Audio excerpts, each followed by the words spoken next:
This next clip is from Iron Realm Media in regards to the Black Swan, so I'll drop a link below so you can subscribe to their channel. Massive shout out to all of the Iron Realm Media crew. Kind of leads on to, and this is the good thing about this. This is like a community effort, and very different parts of the community kind of pooling their skills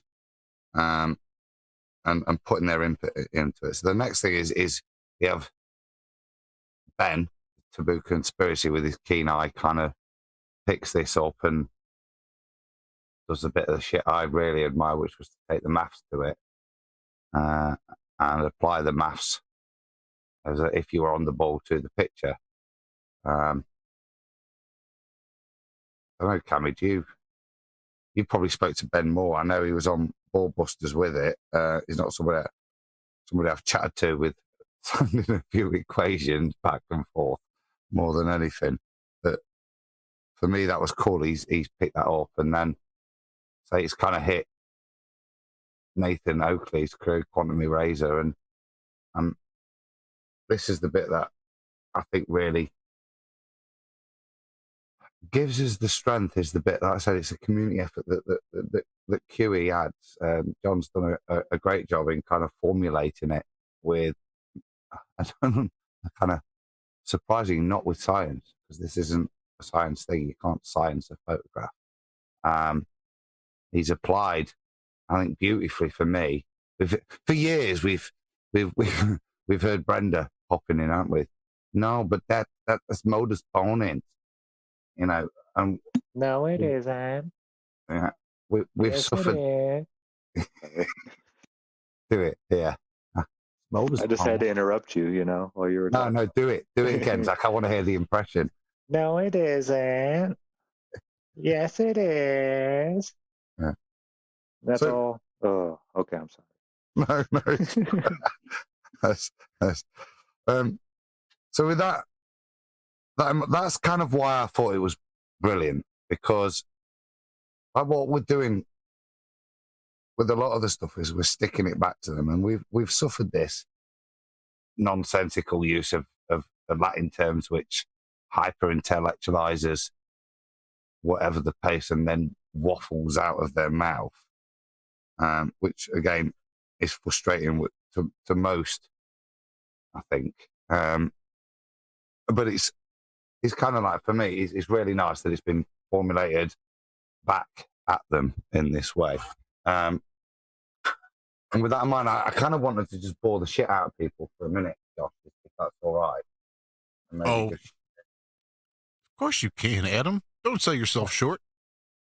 Why, thank you, sir. I'm confident in your ability to bore the shit out of people. All right, there we go. So I just wanted to kind of just quickly go through this, because this is kind of, we'll look at the pictures in a bit, but the kind of underlying logical premise is what's important here. And like I said, we've had this crap modus. Can you see this modus ponens thrust in our face, which is a very weak argument for me, and requires a lot of underlying assumptions to be proved. But so, for example, it's basically if P, then Q, got Q, therefore P. So, for example, if today is Tuesday, then John will go to work. Today is Tuesday, therefore John will go to work. Well, logically that makes sense, but we can all apply a multitude of mitigations for that to validate whatever you're going to supply. And that's kind of what's been thrown at us before.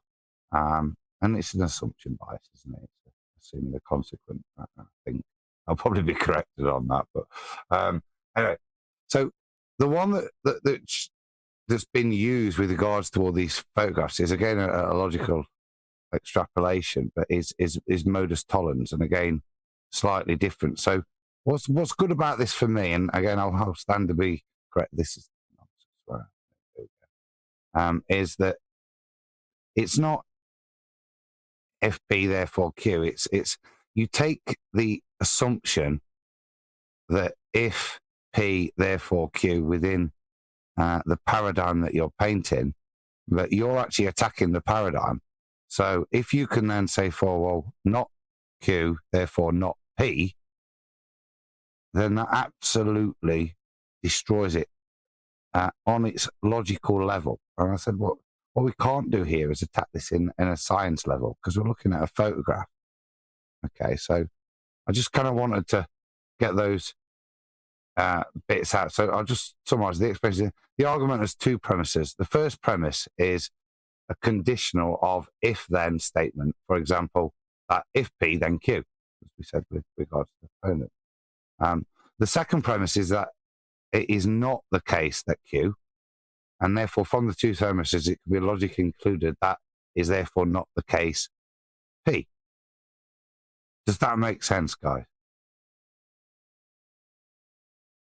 Yeah, I get I it. think so. Yeah. Now, Walt says yes. We got. Now, if Walt gets it, we're on. Stay with me. Just need to pull a couple of pictures up. So with that in mind, that's the kind of the premise. So if you could just maybe just give me a second and Phil Lighthouse. Just all this because my computer crashed. I was prepared. I had my screen camera like Bob's earlier, you know, with multiple tabs, and now it's all cool. Yeah, me doing that is always an invitation for my computer to whack out. I mean, you prepare, it's going to laugh at you. The way that you do it is all of your links. We now list them in a Word document, and then you click them all open because, again, with no backup, you can just guarantee it's going to go bad. I think that might have been it, you know. Everything was working fine. It run last night all right, but okay, sure. It knows you have something really important to tell us. Well, We'll wait. I'm trying to get there. For some reason, my computer now won't update the conversation in Skype and let me scroll up in the history to pull the picture up. Right. So with that in mind, what before maybe one of you guys could help me actually. If you could maybe pull up the picture we're talking about, which is the Black Swan picture, which I'm sure, hopefully you've seen, you can get a hold of. Struggling with my Skype. But you getting it, Josh? As soon as I'm told where it is, I can go grab it. I'm looking, but I'm not finding it. Where'd you stick it, Adam? I haven't stuck it anywhere. That's what I'm saying. That it might everything. I thought we had it. You were showing it to us with me. Your screen. You're right. Absolutely. I'm loading up a PC, so there's nothing in here. It's taking a while. I'm nearly there. I'm in the middle of last week. Nearly there. Yeah, it turns out that's not one I have saved on my computer.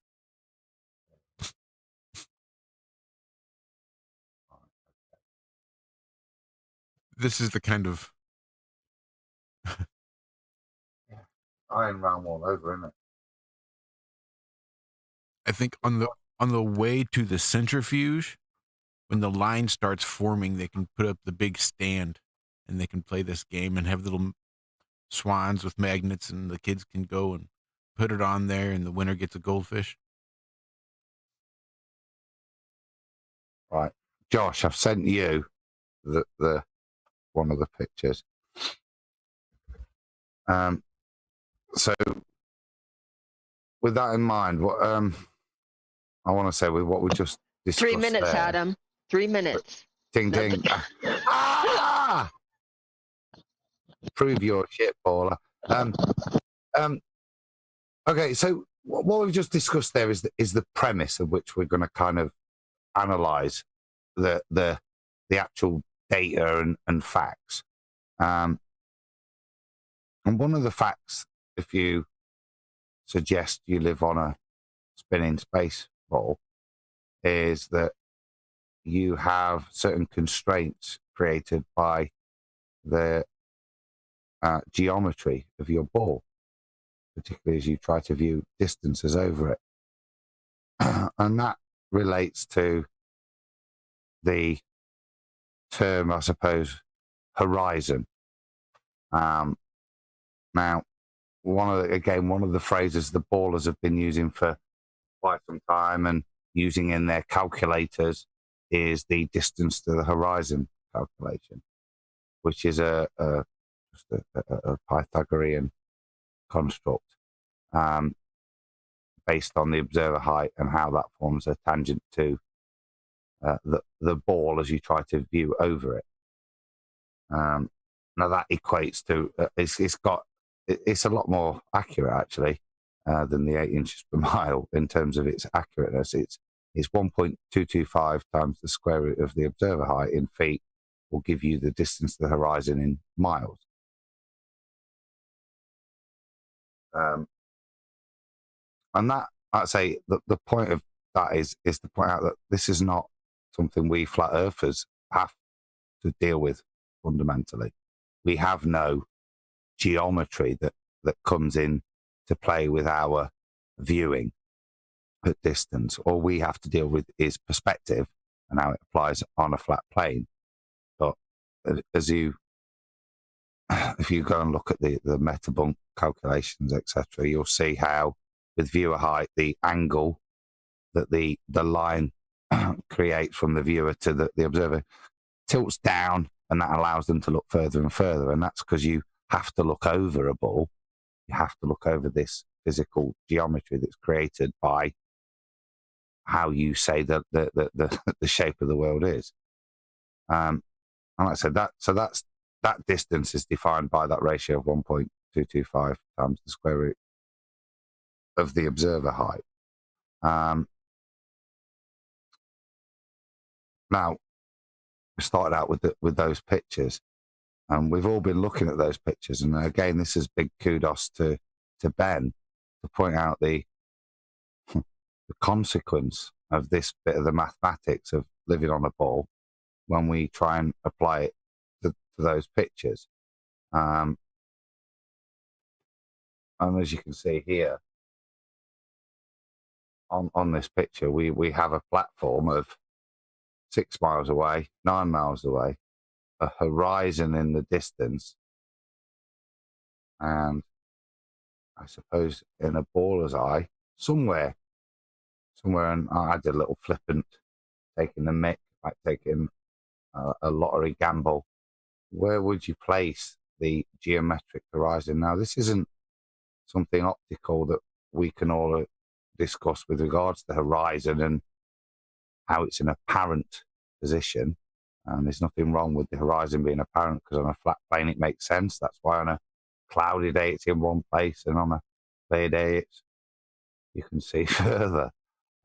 It's a consequence of atmospherics and optics, the horizon.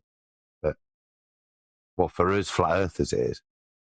But if you live on a ball, you have all of these things you've ascribed to over the previous few years. And unfortunately, you've ascribed to 2 horizons. There's the one that we all discuss optically, which is what they try to move and shift. And then we've got the one that sits here somewhere, magically, invisibly, with everything else magically miraging above it, looming, whatever phraseology you want to use. But the basic consequence is we have a if P, then Q, but we don't have P, then therefore we can't have a Q. Your ball defeats itself, not on science, but on the logic of observation and the logic you guys have previously stated.